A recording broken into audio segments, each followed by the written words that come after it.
What they're doing is weaponizing the system, and there's never been anything like it. And it's all disinformation. You see, the other day, Afghanistan, one of the worst things I've ever seen, I think the most embarrassing moment that this country's ever had, frankly, the way we got out. Not the getting out. We had to get out. It was ridiculous to be there.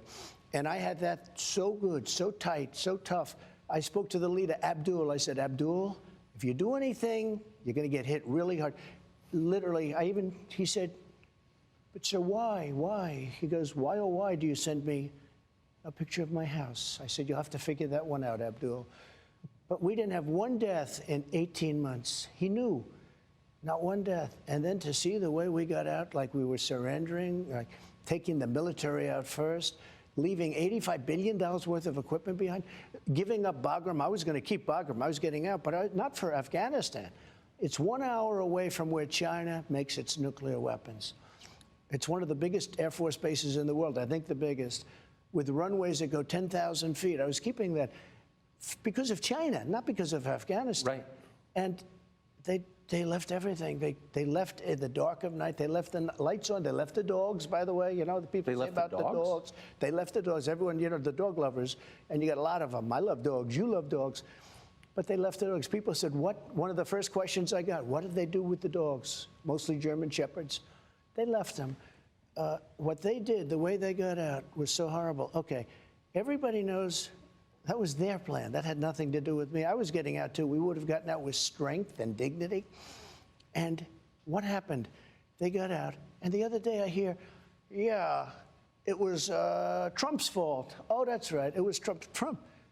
I was gone for a long time. I would have been out faster than them. We would have had all the equipment. We would have had the American citizens. We left hostages. We left Americans behind. Many, I think many more than you think. And we had 13 soldiers killed. And nobody ever mentions the fact that we had many maimed so badly. No arms, no legs. Their face was obliterated. This is the way this guy got out. We would have gotten out with dignity and strength. We were going to. But I was taking 100% of, I said, I want every nail. I want every screw. I want the tents. They said, sir, the tents are very hard to take out. I said, I want the tents. I want the tanks. I want the planes. I want everything. And a couple of them fought me on it, like Millie. He said, sir, I think it's cheaper to leave the equipment behind. I said, let me ask you, we have a plane that cost $100 million. It's sitting there. All it needs is a tank of gas, right? Give me a little jet fuel. We'll fly it to Pakistan or any place else, or we'll fly it directly home. You say it's cheaper to leave a $100 million plane. Sir, I think overall it's cheaper. These are idiots we're dealing with. They left $85 billion worth of equipment. They left our American citizens behind. And they moved the military out first. No, you move the military out last. I did a little skit with a 5-year-old kid. I said, let me ask you, here's the situation. I explained the situation. I said, would you take the military out first, or would you take it out last? I take it out last, 5-year-old. But they took the military out first, and they were afraid of our military. When I was there, they were afraid. We didn't have one soldier killed in 18 months. Not one soldier was killed in 18 months. And then we got out like we surrendered. I think it was the single most embarrassing day in the history of our country.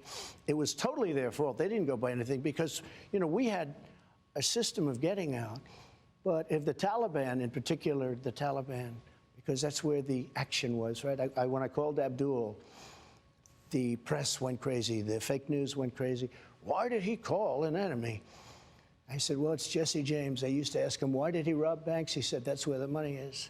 Why did I call the head of the Taliban? Because that's where the killing was.